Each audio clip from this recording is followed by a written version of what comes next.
Okay, so I wanted to go over my latest set on Daz, which is called Rogue Element, and show you guys how it works. Because while it might look like it's an everyday sort of outfit, like Transformers, there's more than meets the eye. If you own Hex Arcanum, you're already probably going to notice this right off the bat, as the two sets are done very similarly, and they're very similar conceptually. Unlike Hex, however, which works on multiple levels and the outfit becomes multiple different outfits, this also works on multiple levels, but it doesn't become different outfits per se. It changes the way that you can wear it on an asymmetrical and a symmetrical basis as well. So, quick disclaimer, I just wanted to apologize ahead of time if I'm sneezing or coughing or clearing my throat excessively, as I have summer allergies and I'm just getting over a cold besides. So really very sorry for any funky noises that I'm over here making. I hate, doing these videos when I'm under the weather for that reason. It annoys the crap out of me, so I'm sure it annoys everybody else as well. Also, I wanted to make a note that for some reason my screen recording software doesn't like to take video of the pop-ups that occur in Daz Studio. And because I'm going to be covering some of these pop-ups that are going to happen in Daz Studio, I'm going to just have to do my best to describe it to you because you're not going to be able to see it on your screen. So I just kind of wanted to make a note of that before we get started. Okay, so as you can see in front of you, I'm already in DS. On the right, I already have a very basic Genesis loaded with a very flat white mat loaded in lieu of her textures. I didn't want to have naked Genesis all over my screen for obvious reasons, as I'm trying to keep this video pretty G, at least as much as I can. So I also have on my texture mode, or my draw style of the viewport, I have NVIDIA Iray selected.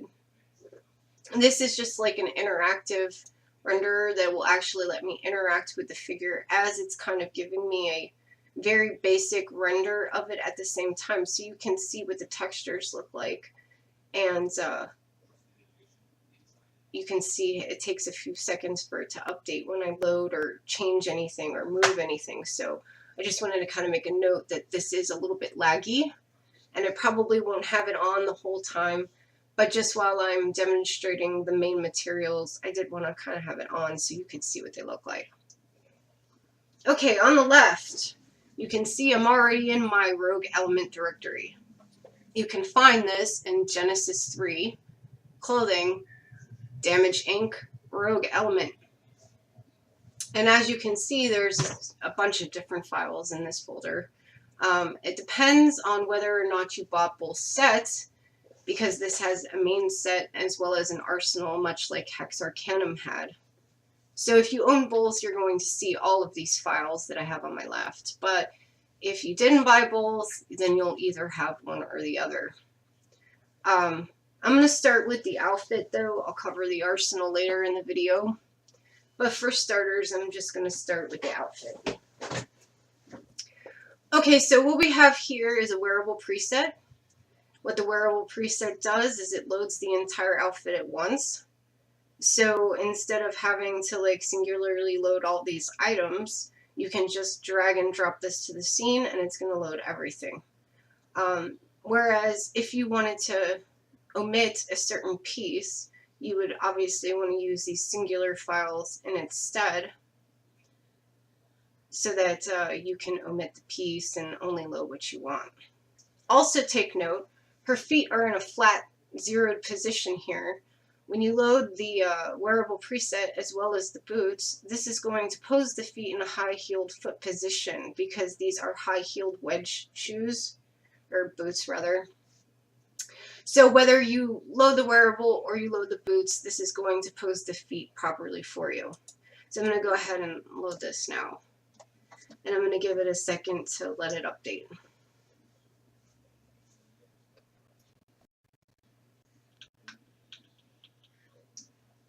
takes a second because it's got to load all the textures and everything.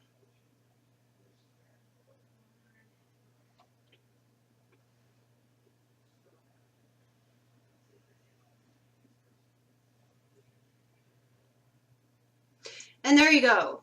That is the full outfit, fully loaded. You can see it's posed the feet for you. And I'm going to spin this around just so that you can kind of see the back, although my lighting is a little bit dark. But there you go. And that's the full outfit. And we're done now. No, I'm kidding. We have a lot more to cover than that. The first thing that I'm going to cover are the materials. And this is actually where this outfit categorically shines the brightest because it's extremely versatile, and the reason why is because of all the materials it has. It has, between the two sets, the Arsenal and the main set, over 800 materials at your disposal. This outfit took me something like 4 to 5 months to create because of its functionality and how versatile it actually is. And if it's not clear to you quite yet, it will be as we go further into the video. Okay, so I'm going to click in my materials folder.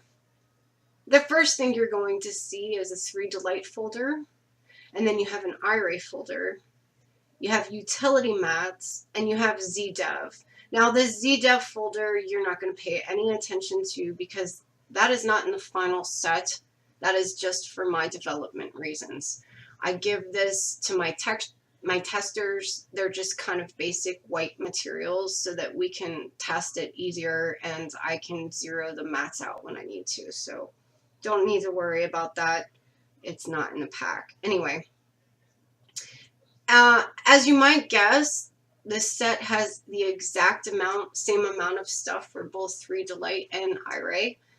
For reasons already said earlier in this video, I have the Iray interactive thingy on, so I'm going to go ahead and show you the Iray materials. But just know that if you're a 3Delight user, you have the same exact materials and everything in your 3Delight folder, so you would obviously want to use those instead. So I'm going to go ahead and click on Iray. And what you have here is a bunch of materials. And these are hierarchical materials, actually. And what makes them a little bit different than normal materials is that they will actually load a match texture over the entirety of the outfit. So rather than have to singularly click each item and load a material, you're going to load this, and it's going to load the whole entire thing for you, all across every piece of the outfit. The caveat, however, is that you have to have this loaded onto Genesis, and Genesis must be in the scene for these to work. If you don't, if you just have like a piece of the outfit loaded, it's not going to load the material. It's going to ask you for, it's going to pop up a dialogue and ask you for a base figure or whatever.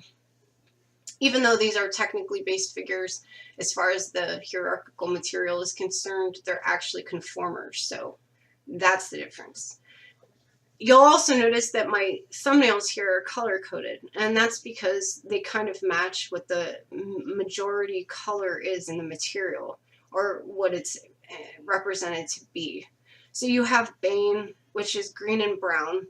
It's kind of earthy, it's actually intended to be poison, but, no, I mean, it can also work on a woodsy kind of earthy level for, like, you know, wood elves or what have you. And then you have Ember. And much like you would think that Ember represents, it does actually represent fire. It has a burnt sienna base texture with red, deep red velvet, and so forth. Then you have, and actually has copper plate. So you'll notice that the plating color also changes with each set. Then you have Ether, rather. Ether is gray and purple, and then it has silver metals, and it's to represent a formless and colorless element that actually exists as ether. Then you have Nimbus, which is tan and teal, and the plating is actually bronze. And then you finally have Umbra, which is darkness for obvious reasons, because it has dark gray plate like a pewter with black and blue colors. Now you'll also notice that with each color that's here, there are 3 different modes. You have Imperial, Revenant, and Sentinel. What do these do? Well, I'm going to explain that right now. I'm going to go ahead and click on Imperial and load it. And what you have here is your Knight in Shining Armor. You can see that the velvet that's loaded is green, and it looks really regal and nice and pretty, like it's brand new. The plate is all shiny, and it's, you know, not worn or really tarnished at all. And so this is basically your Knight in Shining Armor mode. This is where, you know, they're standing at a ceremony in, you know, their armor and stuff. Or they're getting ready to leave for a battle and everything looks pristine and new. And then you have Revenant. Now, Revenant is the exact opposite of that. Revenant, the word defined in the dictionary, means somebody who has returned from death or from war, whichever you want to apply. And that's exactly what this infers. Take a look over on my right. You can see that now the metal is tarnished. It's not nearly as shiny as it was in the Imperial form. Also, my velvet cloth is now tattered and torn, and it has little dangling cloths. If you look real close, it's got little strings and things hanging from it because this is battle torn. But then it has a 3rd mode. And the 3rd mode is completely different than what the first 2 do.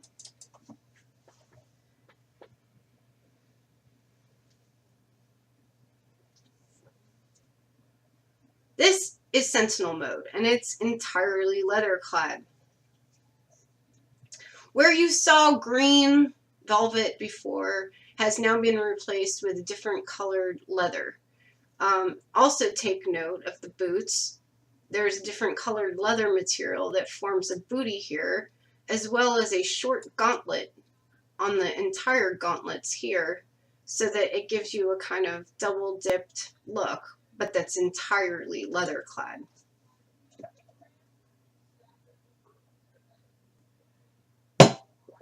And sorry, I have to take a drink every once in a while because my throat gets really dry. So that's basically what these do, and to give you an idea of what they look like, I'm just going to quickly click through these so that you can kind of see them. So here we have the Ember. You can see it's really red. And then we have Ether, which is gray and purple with silver metal. Then we have Nimbus, your sort of rain cloud misty mode, and it's tan and teal. And then you have Umbra, which is black and blue. Once again, it's darkness. But say, okay, I really like these colors, but I don't like the way that you actually put them together. Like, say, what if I want a brown leather with a purple velvet, and then I have bronze metal in its place? How would I do that? Well, I've actually thought of that too. This is a mix and match set, which means I've basically parted out every material in this outfit and given you mix and match options. And that's what I'm about to show you now.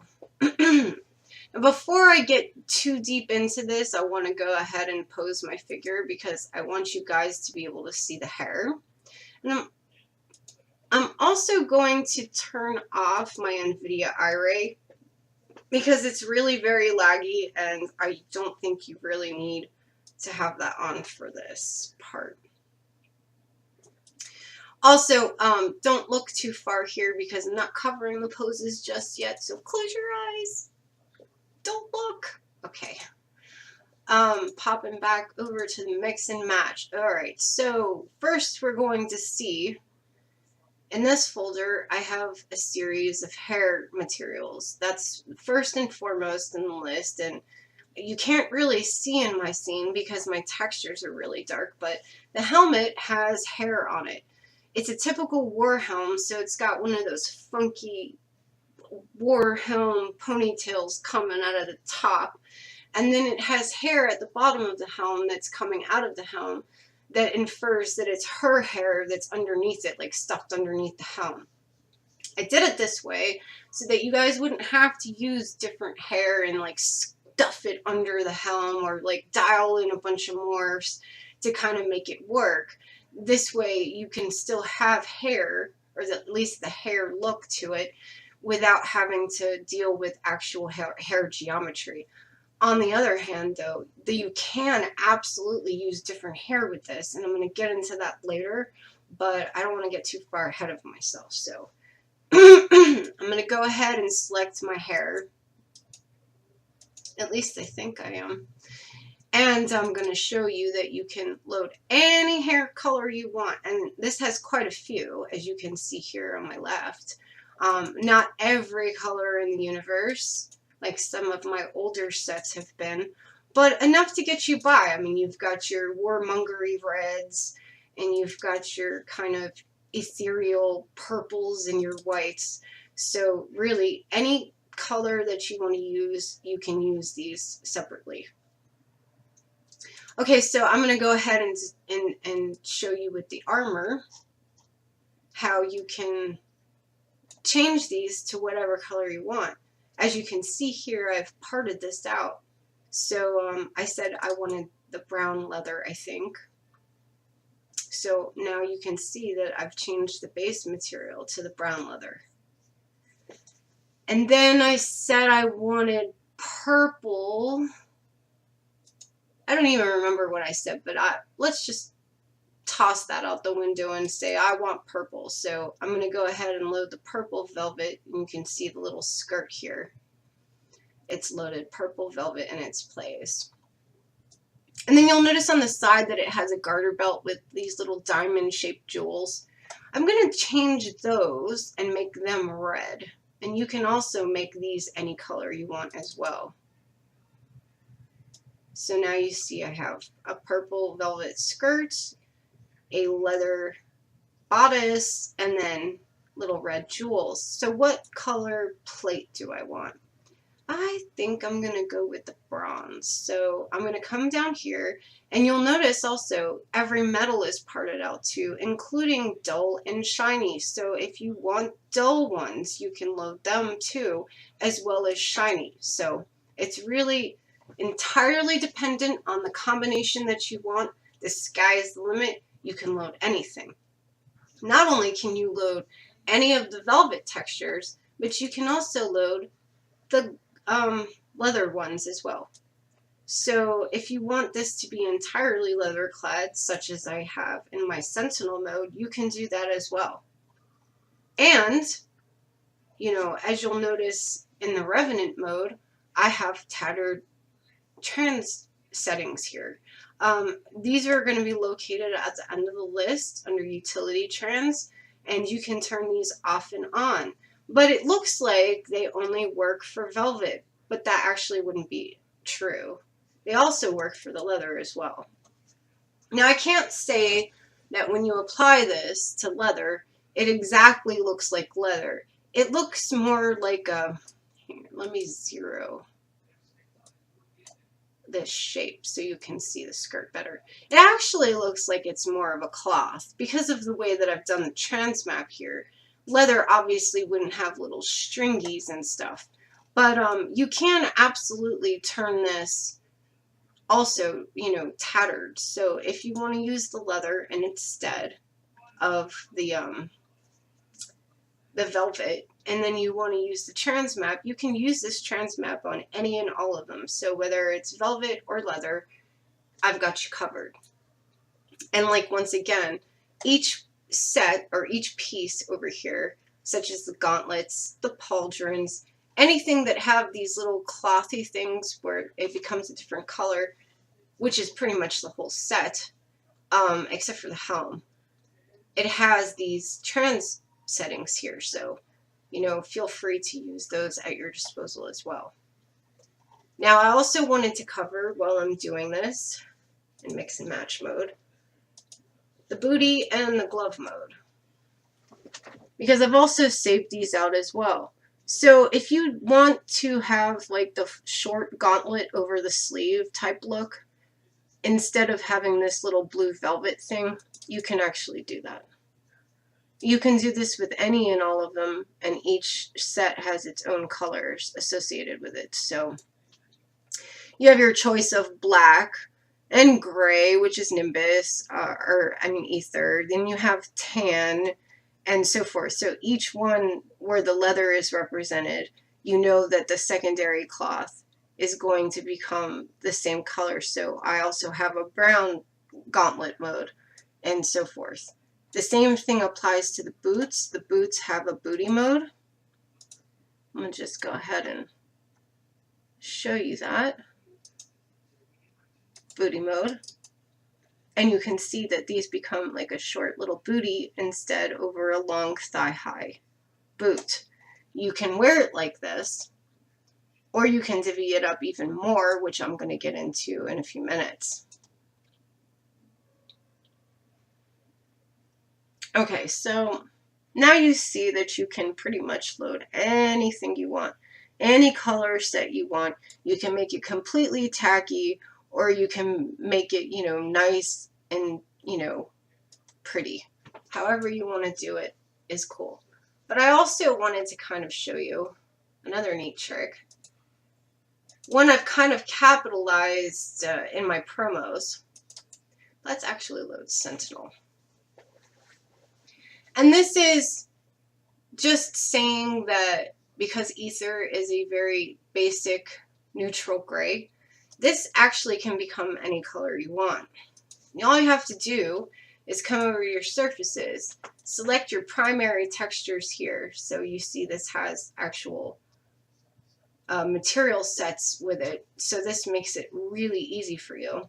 All you have to do is select a primary and the primary trim, come over here and change the color. Let's just say we'll do purple, and you can change this to any color that you want. So I think I'm probably going to want to make my glossy color a little bit purple too, so it matches a little bit. Or you can turn the glossy off altogether if you prefer. I'm not going to do that. But I just wanted to kind of make a note that because this is the nature of this, this texture in and of itself, you can make this any color you want. So if, you know, you wanted something like this, you can actually do it. You would all obviously have to follow through on doing it for everything so it matched, but just kind of throwing that out there so that you guys know that's also available to you as well.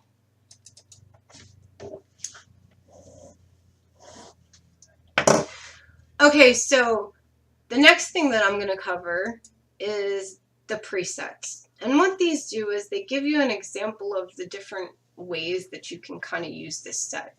Now, these are not materials per se. These are concrete examples of showing you how you can diversify how the outfit looks. Now, there's 4 here. I will say that there's only 4 because I had to cut it off somewhere, and I didn't want to get too crazy with it. But there are more possible combinations. I could have sat here and done probably 10 more, at least. So, you know, this just kind of gives you an example to go from. And I say it's an example because once you start loading different textures in, it's going to ruin what you have turned off. There is a way to fix that, however, which I'm going to get into later. But first, let me show you what these are. So this first one is modus diversus. Basically, in Latin, it means diverse mode. As you can see, this is my asymmetrical option. completely changes how the outfit looks from left to right. I've got hold on one second.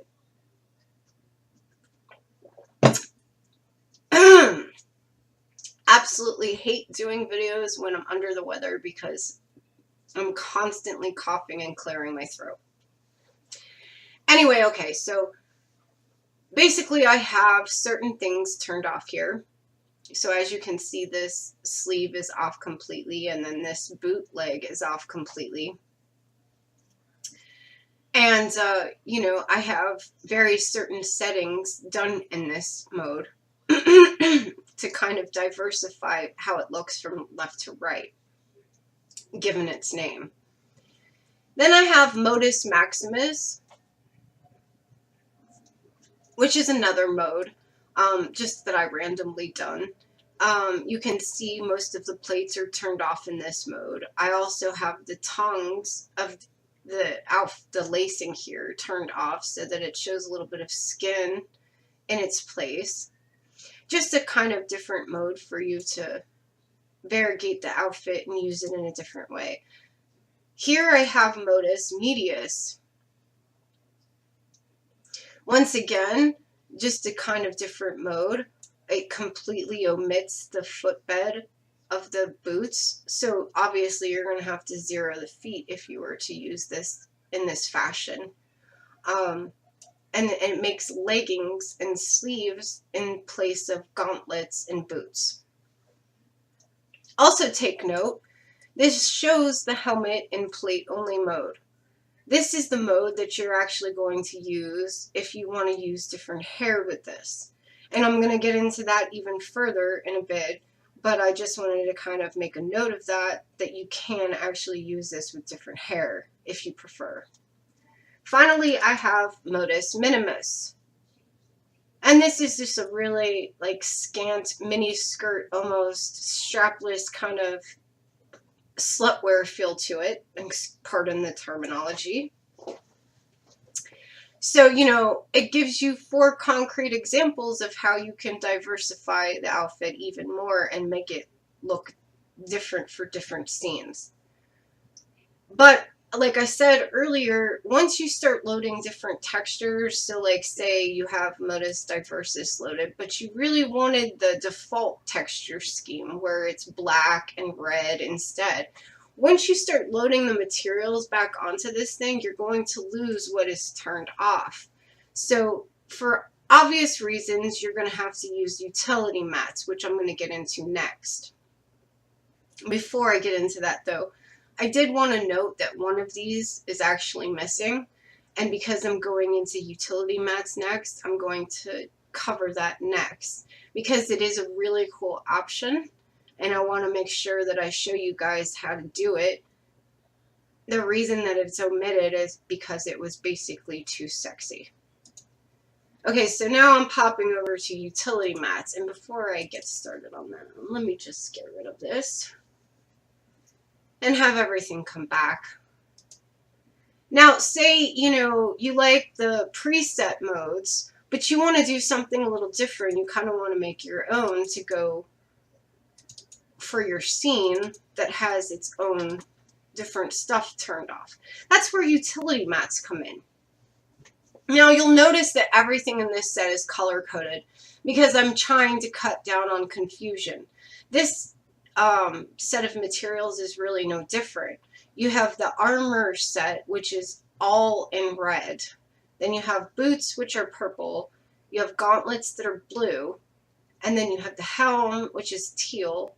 The loincloth, which is green. And finally, the pauldrons, which is yellow. And then finally, last but not least, you have the weapons, but I'll cover those later when I do the arsenal. So what you're going to do is you're going to select all of your pieces in your scene before you touch any of these, because it's going to be much easier if you have them all selected at once and just kind of start at the top and slowly float your way down.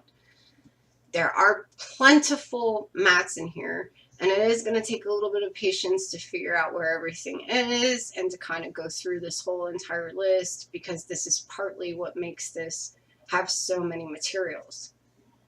basically what they do is they turn off different pieces left to right. So you can actually turn off the entire left or the entire right and leave the entire left or the entire right on. The reason why I did it this way was that so that it could work on an asymmetrical level. And I've built so many pieces into each item of this set that that's where its versatility really comes from, is in how it was built. And that is no easy task. That's partly why it took me 4 to 5 months, because it had to be able to work on multiple levels. So when you turn off certain pieces, it would still work anyway.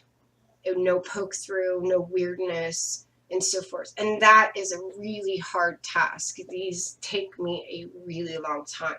Okay, so getting back to my utility mats, because I tend to be rambly and superfluous when I ramble.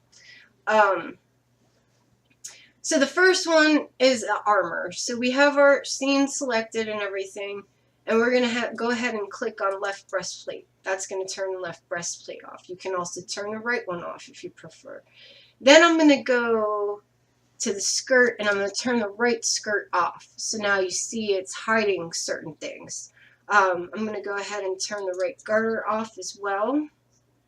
And I'm going to turn the right hip plate off. You don't have to do this. However you want to do it, it's at your disposal. Then if you'll notice, this has some geometry over here where it has eyelets and lacing and a tongue. You can turn any or all of these things off. So if you want just the eyelets and the lacing gone, you can do that. If you want the tongue off and then leave the lacing to show, you can do that.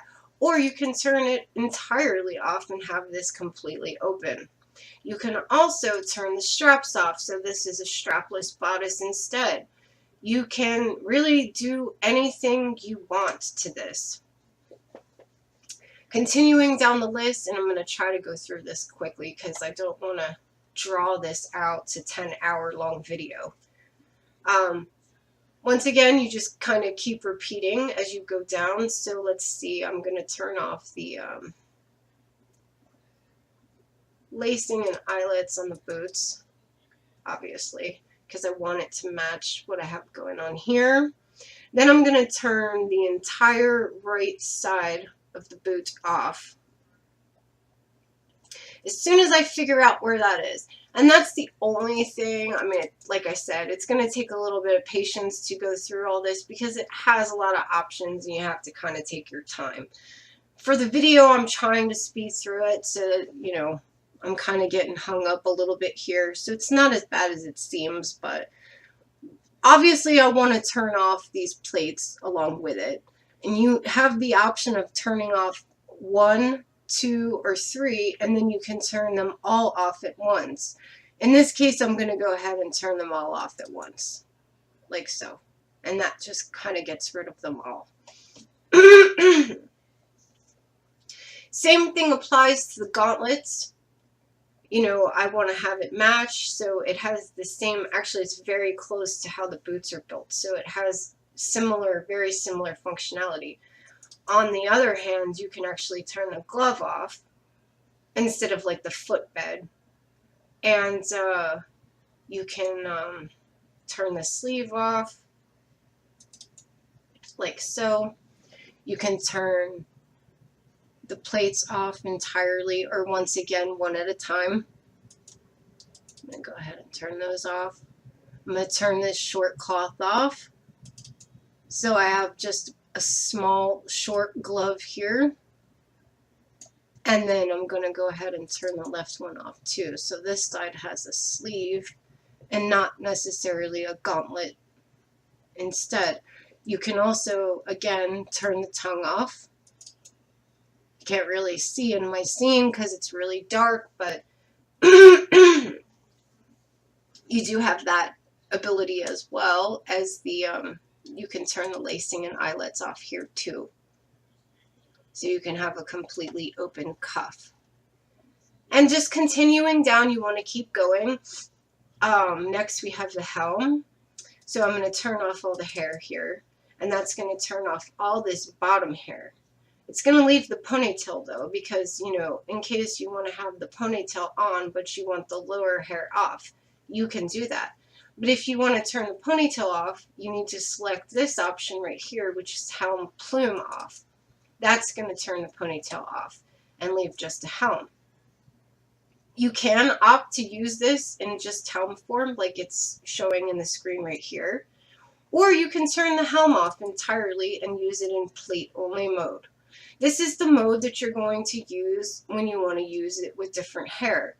I recommend you stick to hair that's like tight against the scalp, such as ponytails, buns, and so forth.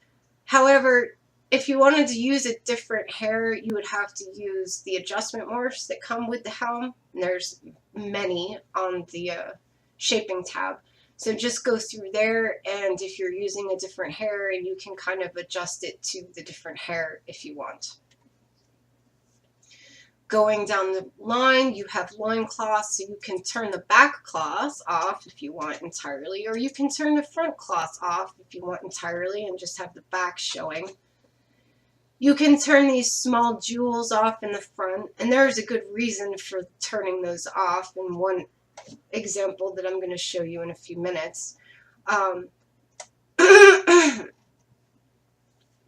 which have to do with these two next presets, but I haven't gotten into that yet, so I'm going to cover that in a few minutes. Okay, so then you keep going down.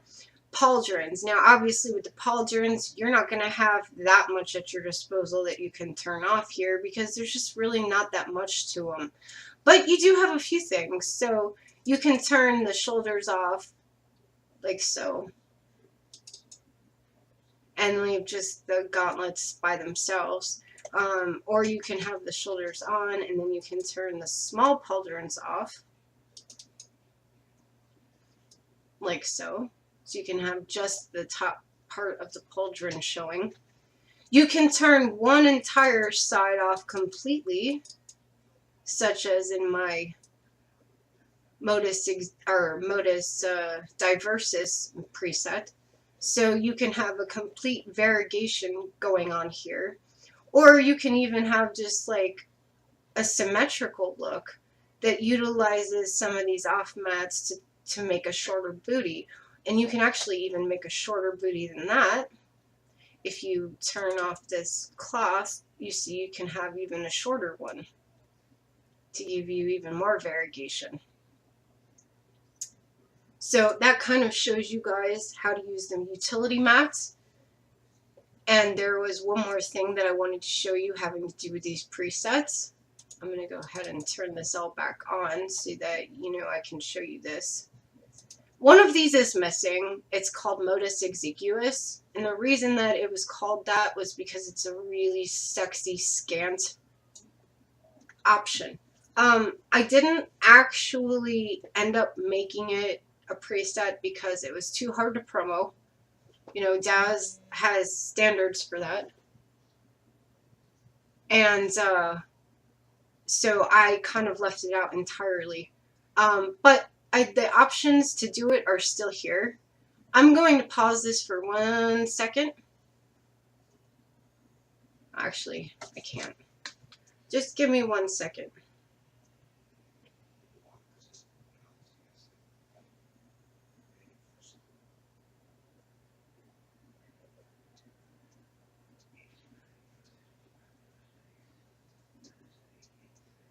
My other half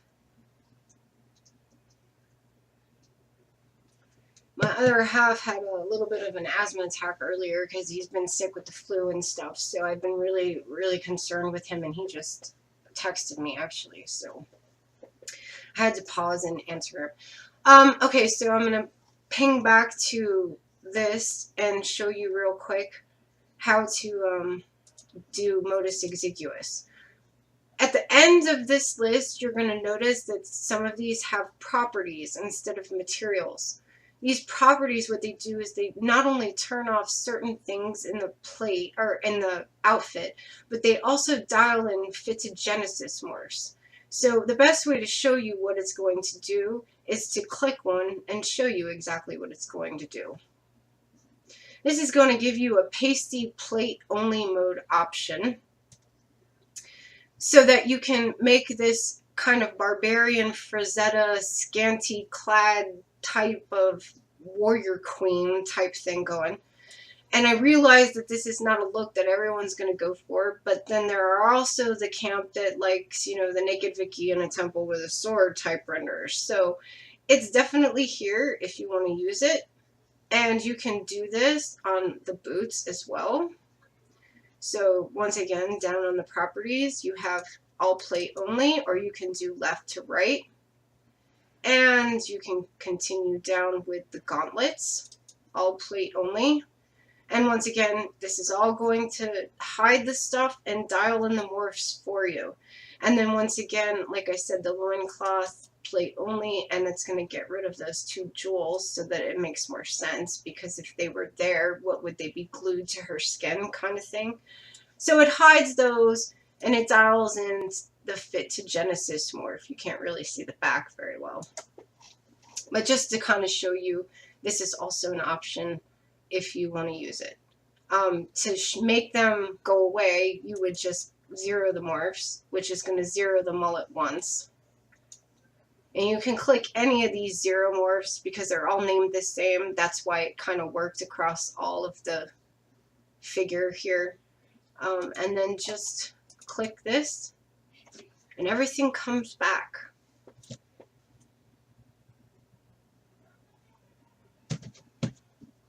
Voila! Okay, so I've covered pretty much all the materials. I have a list in front of me just in case, because I have a tendency to forget and leave out certain things. So I just wanted to quickly go over my list and make sure that I got everything that I wanted to cover. Oh, the next thing. Well, I still have the outfit here. This is an HD set, which means it has HD morphs. These morphs are additive, so they're optional, entirely optional. For people who are running slower machines and so forth, you may not want to actually use these because you might incur too much lag, especially when you start dialing them in across the entire outfit. So every piece of the figures have the same morphs. So if you want them to all match, you're adding a lot of poly. So if you have a slower system, you may or may not want to use them. I just kind of wanted to give you a warning that it is going to slow down and in some cases maybe even be prohibitive for certain people because of the nature of them. But each set, each item, hold on just to show you real quick. And I'm not going to demonstrate them because you can see them in my promos, and when I dial them in they tend to make it really laggy and slow. But I'm just going to go over them real quick. You can see them in my promos, though, if you want to see what they look like. So I have HD plate design, which kind of like makes this a little bit more prominent. You can kind of see it in the scene, how it makes it have deeper deformations. And what you can't see is that it also has like a hammered look to it, so that it looks like a smith actually hammered it out in a, you know, in a forge. So you have that at your disposal, and then you also have HD plate scratches. You're not going to be able to see this really very well in the scene because this requires your scene subdivision level to be really high. Actually, it requires 3, so you're not really going to be able to see it in the scene. But what it does is it dings up and gives scratches, and significant scratches in some case. Like the helm, for example, has a really like large scratch right down the eye, kind of, that looks like she got it in a battle kind of thing. So that's one way you can actually make this look more worn. And obviously, for reasons I said earlier, you probably want to use this with Revenant mode if you're going to use the scratches. Finally, you have HD wrinkles. What this does is it adds significant high definition wrinkles to the leather that's featured, you know, all over the outfit. So, you know, on the bodice, it would give it more of a leathery kind of leathery, I don't know how to say that, leathery, kind of wrinkly kind of look to it. And then like in the folds where it naturally folds, you have like really fine wrinkling that occurs when you dial it in on the gauntlets and the boots, like where the legs bend and the arm bends and so forth. So you also have those at your disposal as well. Like I said, I don't want to, you know, really kind of show them to you because it really slows me down. And I'm trying to keep the video relatively short and sweet. Okay, so next I'm going to cover the Arsenal, if you own it. This is sold separately, and it's exactly like Hex Arcanum in that it has 3 weapons and then poses for each weapon included. And that was one of the other things. I hadn't covered the poses for the main set yet, but since I'm about to cover the poses for the weapons, I'll just do those at the same time. But basically you have 3 weapons. So you have a glaive, which is dual-sided. It's got 2 blades on it. And then you have a polearm here. And the polearm actually features a lion. So where Hex had a dragon weapons, this one has a lion. And then you have a shield also with the lion, and you can tell that the polearm and the shield are meant to go hand in hand because they both feature the lion. Whereas the glaive doesn't have the lion's head, but it has the same matching diamond jewels that are on the outfit. So it kind of matches in a different form, but kind of in the same form. Okay, so as you can see, I already kind of showed you poses earlier when I posed this. But to explain what these poses do, they don't just pose Genesis. They also pose the cloths along with it, as well as the hair. So this is going to give you a more dynamic movement to your scene that you couldn't get without these being posed. So each one is going to have its own. So like here we have her just kind of standing here, and maybe the wind has kind of come up and caught this just a little bit, which is what I have going on here. But for the most part, it's kind of, you know, not really posed very much. And then you have like her ready to knock someone out here, which I'm kind of funny like that. And then you have this. Now, I also wanted to note that when you click some of these poses, you're going to have a little dialog box that's going to pop up and ask you if you want to turn off limits. 1 second. Dry throat again. Anyway, you can't see this pop up on your screen because, like I said, for some reason my video recording software likes to omit the pop-ups completely. So when you click on one that goes outside of limits, it's going to pop up this dialog and ask you if you want to turn off the limits. Obviously, you want to turn off the limits because if you don't, these poses are not going to look right, at least in the ones that actually go outside of limits.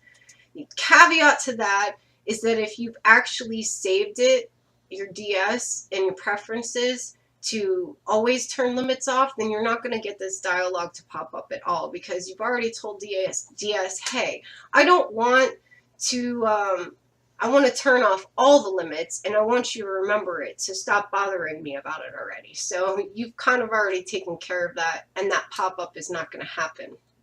It's just a little hack I do so that you know that this has to have limits off kind of thing. So, you know, just so that you're aware that that's going to pop up.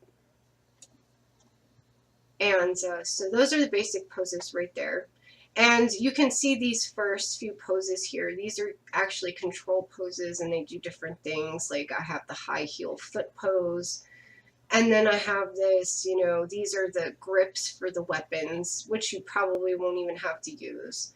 And then this one zeroes everything. So this one's really nice if you need to get back to a 0 position.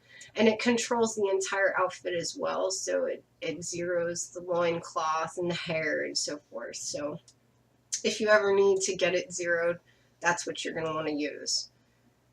Alright, so making sure I select Genesis, I'm going to go ahead and load my glaive. And you can see when it loads, it actually poses the hand with it. And that's because this is also a wearable preset.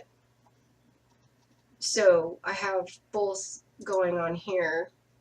And with the poses, these actually work with the poses. Now, in Revenant's case, you don't really, you don't need to have one or the other loaded, but with the other weapons you do, so I'm going to cover that too. Hang on 1 second.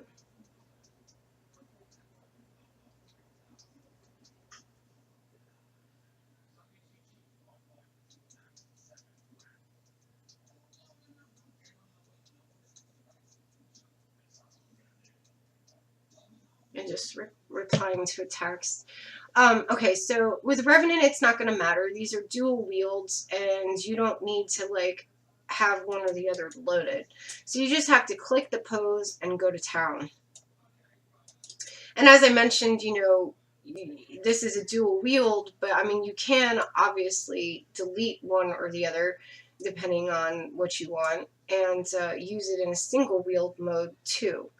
Also of note, I wanted to cover one more thing, popping back to utility mats.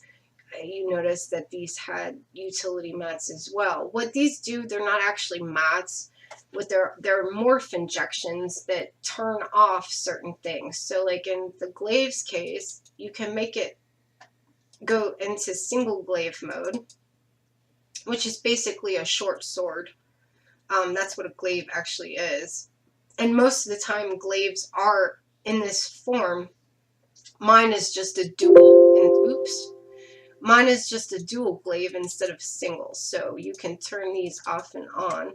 And just to show you what's going on here, if you'd rather do this manually, it's just a morph. So you can dial it in manually as well if you prefer. Okay, so you've seen what the glaives do. And you can see that they have the little diamond jewels that match the outfit. Now I'm going to show you what the polearm does. Clicking Genesis, making sure she's selected before I load it. And then I'm going to go to poses. And these are the Imperial poses. They work with the polearm. And they work with the polearm in polearm mode. Now once again, like I just explained with the glaive, this also has a preset and a morph so that this can become a spear in its place. What it does is it shrinks the flange on the side here and it pulls it down a little so that it's not as obtrusive as it is when it's in polearm mode.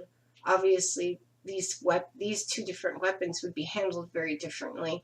And so I've kind of followed that concept in my poses as well. Imperial poses are polearm mode. And you can tell she wields this polearm a lot differently than she does with the spear poses, which I'm going to get to in a couple minutes.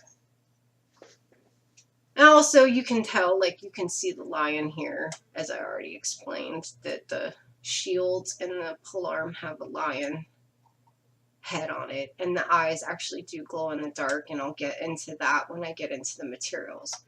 But yeah, so... Also, with the poses, it matters which weapon you load and which poses you use. As you can see, and you'll actually see this when you actually have the set, because the thumbnails actually label which polearm you have to use for which set of poses. But as a general rule, it goes left is first because it comes first alphabetically, and then right is second because it comes second alphabetically. So 1 through 5 are always going to be for the left hand, whereas 6 through 10 are always going to be for the right hand.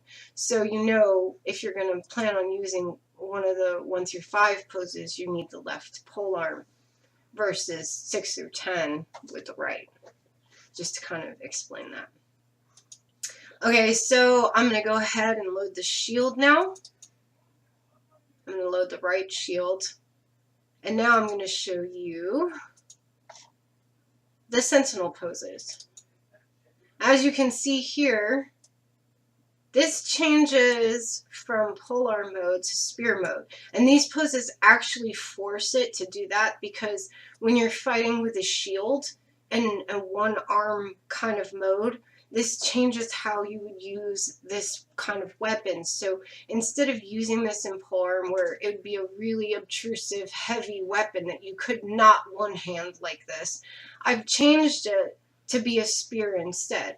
Because this is your basic gladiator kind of spear and shield fighting type of poses. So as you can see, there is a very big difference in how she wields these to how the ones up here, the imperial poses, were.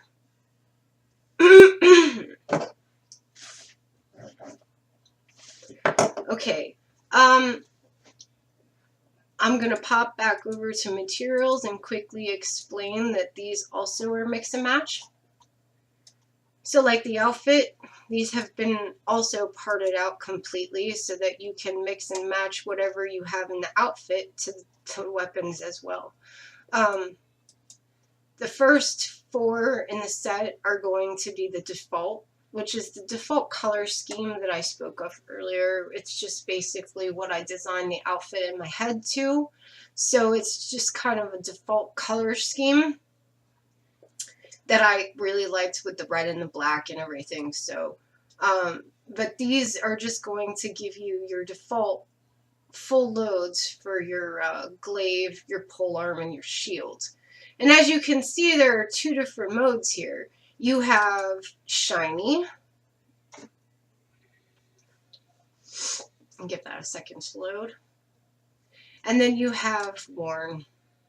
Now the reason why this is different than the outfit is because I opted not to do HD morphs to bang this up. So instead I have, banged up the textures in its place. Because by the time I got to this point, I realized how much poly it was adding to the scene, and I knew it was going to be really prohibitive if I kept going with the weapons as well. So I kind of opted to kind of make warm textures instead. But just to quickly demonstrate so that you can see, you can actually mix and match this. So like say I want green inside. I can do that. And then I want purple lion eyes. If I can find them. Purple lion eyes. So you can do that. And then maybe I want the dark silver metal. So you can do that as well. And then you can even go further, like say I want the inside of this to be teal. So I'm going to go ahead and change the inside to teal. And maybe I want the hardware over here, the lion and so forth, to be silver. You can do that as well. You can really variegate this all the way down to the handle grip. Okay, I want a tan handle grip. So you can do that. Once again, this is mix and match, so everything that you have in both sets is able to be mixed up however you deem fit. So it gives you all the power that you need to make all the killer scenes that you could ever wish to make.